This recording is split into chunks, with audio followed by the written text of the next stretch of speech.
Oke, halo semua. Pernah nggak sih udah punya data bagus, tapi pas dipresentasiin, kok pesannya jadi nggak nyampe? Nah, hari ini kita bakal bongkar tuntas cara menyajikan data dengan benar. Biar apa? Biar kita nggak salah pilih grafik, dan data kita bisa bersuara dengan lantang dan jelas. Yuk, langsung aja kita mulai. Pasti pernah dong, ya kan? Kita lagi lihat presentasi, terus muncul grafik. Bukannya ngerti, malah jadi garuk-garuk kepala.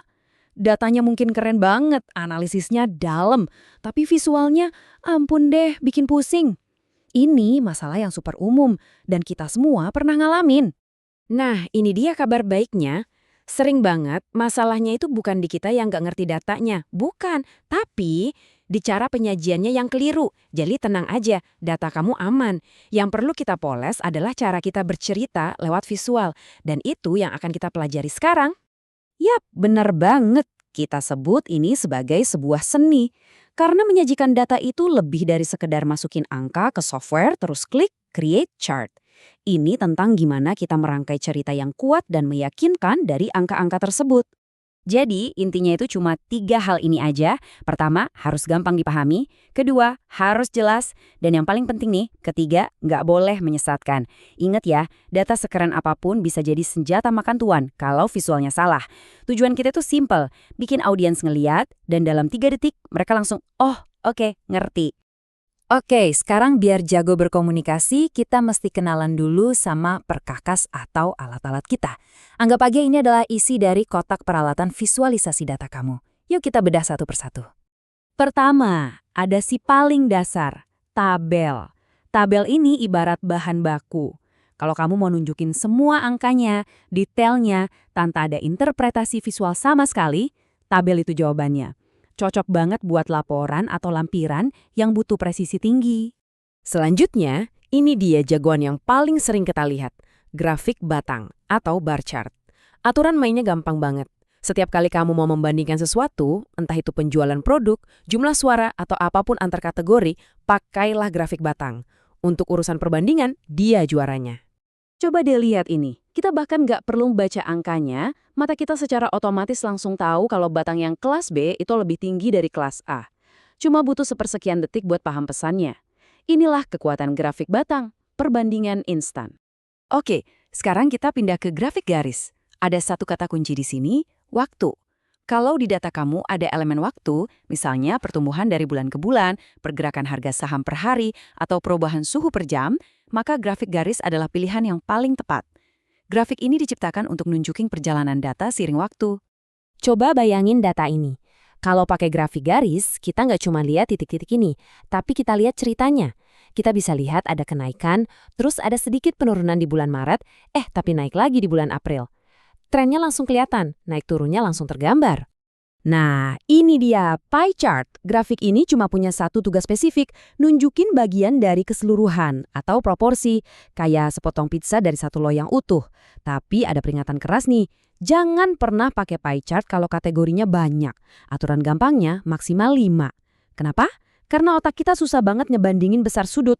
Kalau irisannya kebanyakan, grafiknya jadi nggak ada gunanya. Nah, ini baru contoh pemakaian yang pas. Cuma ada beberapa kategori, dan kita bisa langsung lihat, oh, porsi pengeluaran buat makanan ternyata paling gede. Simple, jelas, dan langsung ke intinya. Beginilah seharusnya pie chart digunakan. Tentu aja, kotak perkakas kita nggak cuma itu isinya. Ada beberapa alat lain yang lebih spesifik. Ada histogram yang sering banget dikira sama kayak grafik batang, padahal fungsinya buat lihat sebaran atau distribusi data.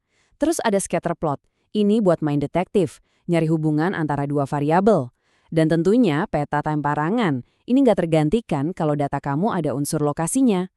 Oke, kita udah kenalan sama semua alatnya. Sekarang masuk ke bagian yang paling krusial. Gimana caranya milih alat yang pas untuk pekerjaan yang pas? Yuk kita masuk ke panduannya. Ini penting banget, jadi saya ulang lagi ya. Salah pilih grafik itu sama aja kayak salah komunikasi. Pesan data kamu yang harusnya kuat bisa jadi nggak tersampaikan sama sekali atau malah lebih parah bisa disalahartikan. Sayang banget kan? Nah, slide ini adalah contekan sakti kamu. Boleh banget di screenshot. Jadi, sebelum bikin grafik, berhenti dulu sebentar, lihat tabel ini, dan tanya ke diri sendiri. Sebenarnya, aku mau nunjukin apa? Apakah mau membandingkan, lihat tren, atau lihat proporsi? Jawaban dari pertanyaan itu bakal langsung nunjukin grafik mana yang harus kamu pakai. Oke, sebagai pelengkap, kita akan bahas beberapa jebakan Batman yang paling sering terjadi di dunia visualisasi data. Tujuannya, biar kita nggak ikutan jatuh ke lubang yang sama. Ini dia nih, 3 kesalahan paling umum. Yang pertama, pie chart yang terlalu rame. Irisannya kebanyakan. Lihat deh, pusing kan? Solusinya, ganti aja pakai grafik batang, langsung jauh lebih gampang dibaca. Kesalahan kedua, pakai grafik garis buat bandingin kategori yang nggak ada urusan sama waktu. Ini salah kaprah, harusnya pakai grafik batang. Terakhir, jangan kasih tabel penuh angka kalau audiens cuma butuh gambaran besarnya. Kasih aja grafik yang ringkas. Dari semua yang udah kita obrolin, kalau kamu cuma boleh ingat satu hal aja, tolong ingat yang satu ini. Ini adalah aturan emas yang akan menyelamatkan semua presentasi data kamu. Itu dia, sesimpel itu. Selalu, dan selalu mulai dengan pertanyaan ini. Apa yang inti cerita yang mau saya sampaikan? Jawaban dari pertanyaan itulah yang jadi kompas kamu. Ini bukan soal milih grafik yang paling warna-warni atau paling rumit. Ini soal memilih grafik yang paling jujur dan paling efektif menyampaikan pesan kamu. Karena pada akhirnya tujuan kita ya ini, mengubah tumpukan angka yang membosankan jadi sebuah cerita yang menarik dan punya dampak.